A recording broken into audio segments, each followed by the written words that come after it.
Are you chasing the YouTube dream? Do you have a YouTube channel? Do you want to start a YouTube channel?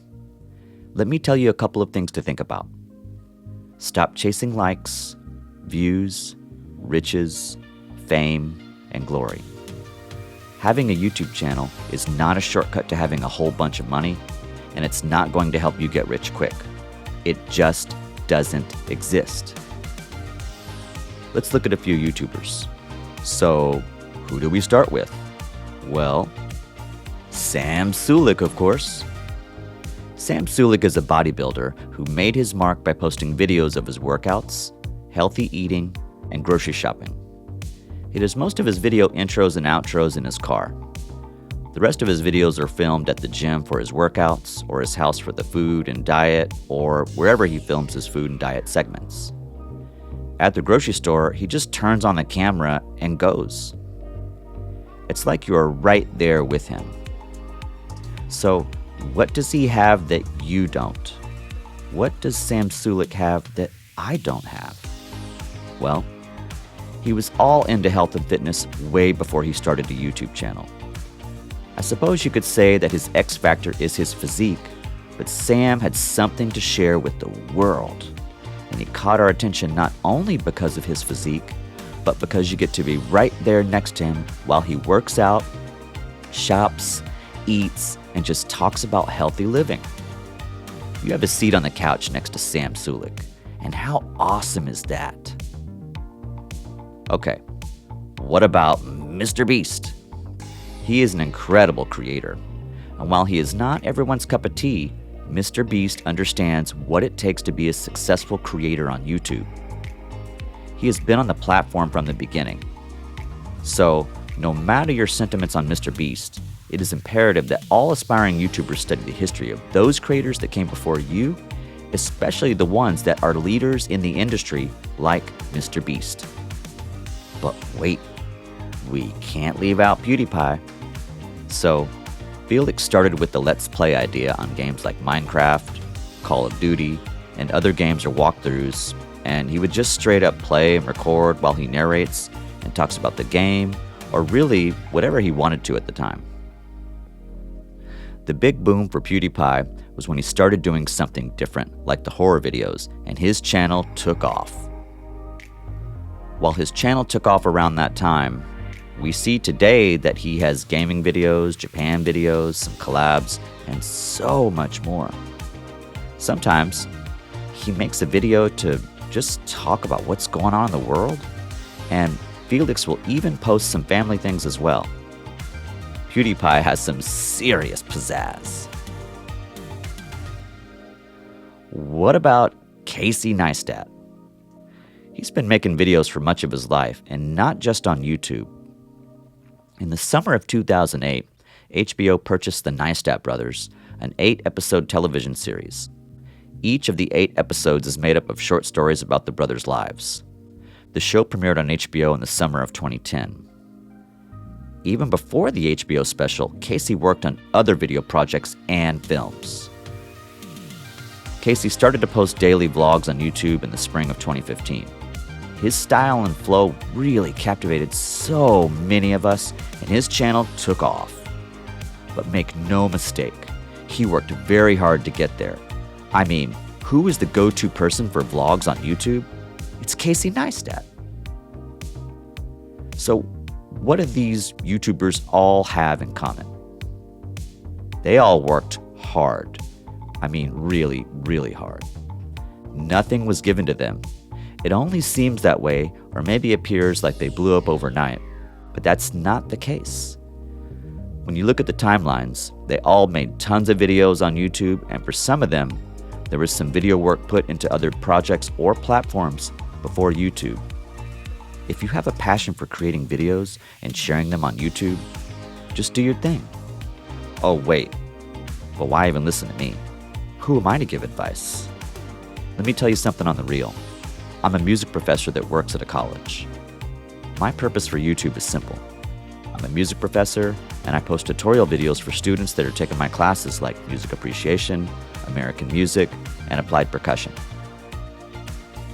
I'll post videos about percussion things, And there may be concerts that I do with my students, or maybe a concert that I play with a professional jazz or rock group. I play and perform as a full-time member with the Ballet Symphony Orchestra as well, and it's a blast. Sometimes I will post videos of the music I am learning on my YouTube channel, whether it's jazz, rock, or symphonic. So, you have to ask yourself this question. Why are you here on YouTube? Why do you want to have a channel? Is it fun? Is it exciting? Absolutely. Do you enjoy it? Do I enjoy it? Of course. And I hope that you do too. I'd be thrilled if more people watch my percussion videos, drum videos, or my tutorial videos that I give to my college students for music appreciation, American music, and applied percussion. I mean, golly, I'd be over the moon. You know, one of the big pulls for me on YouTube was tutorials. I was struggling to figure out some tech thing or app, and I just couldn't find the answers I was looking for on YouTube. So I decided to figure it out for myself. Then, I thought, well, maybe others had the same problem or struggle that I had using that particular app or technology. I think I'll make a video on that, and hopefully others may find it useful. Look, you've got to do YouTube for the right reasons. And everyone has their own right reasons. I suppose making money might be some people's reason, but is that sustainable over 2, 3, 5, 7, 10, 15, or 20 years? I don't know. There's certainly a lifespan for everything that we do, activity-based, career-based, job-based, etc. YouTubers will come and go. Who knows how long, honestly, I'll stay here? Who knows how long you'll be here or stay here? Or the next person, or this guy or that, or, who knows? Really, who knows? Think about it like this. Why are you here? Do you have something sincere and meaningful to share with the world? Is your YouTube channel maybe just a video diary? That's cool too. I'm not a big diary writer, but I do have things on my mind. And where's a great place to put all that? Why not put it on YouTube?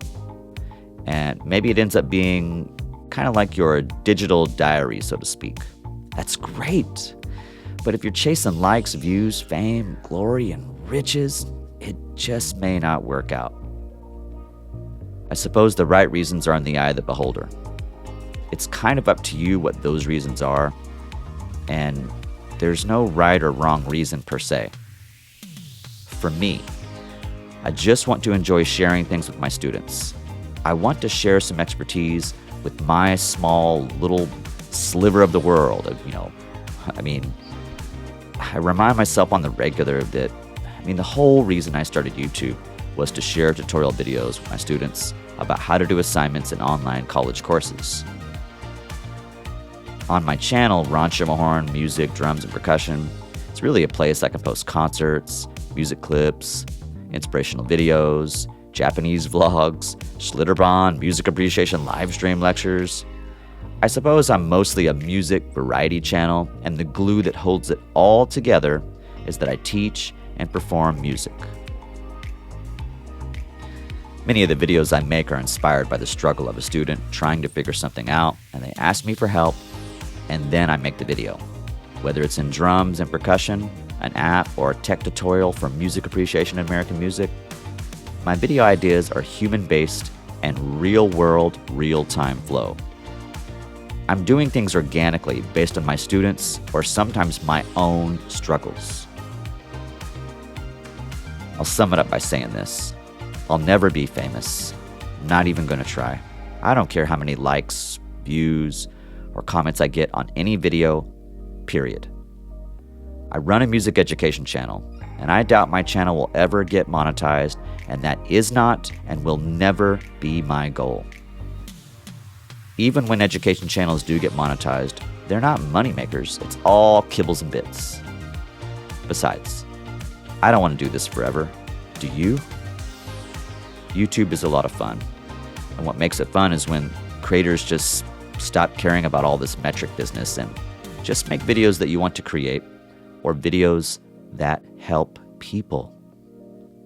Now, if you want to be a YouTube entertainment channel, cool. Go for it. I watch some of those too. We all do. Look, you got to do what makes you happy and enjoy it, and that is awesome. For me personally, though, my plan remains the same. I'll continue making videos that students in my college courses need, but I will also create videos that are just plain fun. While occasionally I might just sprinkle in some music concerts. Oh, and speaking of concerts, I need to go practice some drums and percussion. I've got quite a few concerts coming up myself. Thanks for watching. I'm Professor Ron. Enjoy your life, enjoy the music, and I'll see you in the next one.